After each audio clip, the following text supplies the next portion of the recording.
hijack! Has your smartphone hijacked your mind? Nicholas Carr, former executive editor of the Harvard Business Review, wrote a Wall Street Journal article showcasing over a dozen studies that show how damaging our smartphones have become to our brains. Carr notes that we will check our phone nearly 30,000 times this year. This is a device we love. According to a 2015 Gallup poll, over half of iPhone users, over half of women, and over half of 18 to 29-year-olds can't imagine life without their smartphone. None of this is surprising. We are growing attached to this device. However, the more attached we come to this device, the more studies are showing that our intellect is weakening. A study published in 2017 by Adrian Ward at the University of Texas at Austin and colleagues found that the mere presence of our smartphone diminishes our intelligence. They tested 520 undergraduates and found that measures of fluid intelligence and cognitive capacity diminished the closer the phone was to the students. These researchers found that the more dependent students were on their phones, the higher the cognitive cost. Sadly, students remained completely oblivious and even denied the possibility that their phones had been a distraction and had disrupted their focus and thinking.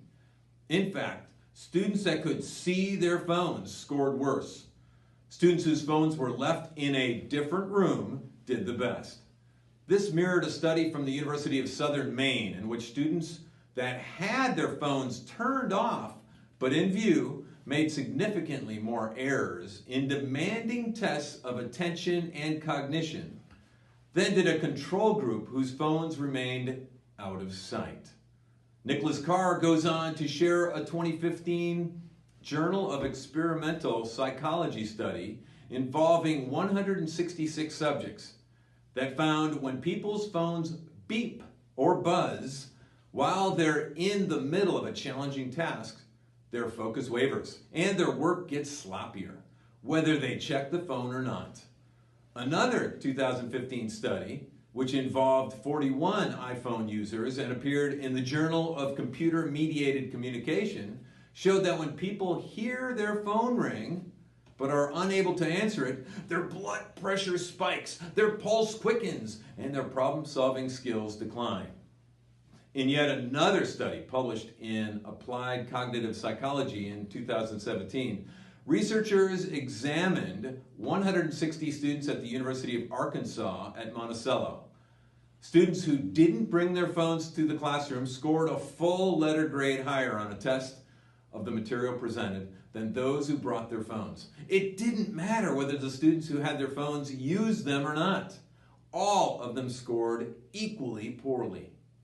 An even larger study of 91 secondary schools in the United Kingdom, published in Labor Economics in 2016, found that when schools ban smartphones, students' examination scores go up substantially, with the weakest students benefiting the most. Finally, even more research is given that shows how the presence of the phone kills interpersonal trust and closeness, especially when we are talking about something personally meaningful. In case after case, we have been shown how the smartphone is hijacking our minds, but it doesn't have to be that way. Don't let your smartphone hijack your mind. How can this be prevented? Nicholas Carr correctly concludes his Wall Street Journal article by stating, "We need to give our minds more room to think, and that means putting some distance between ourselves and our phones."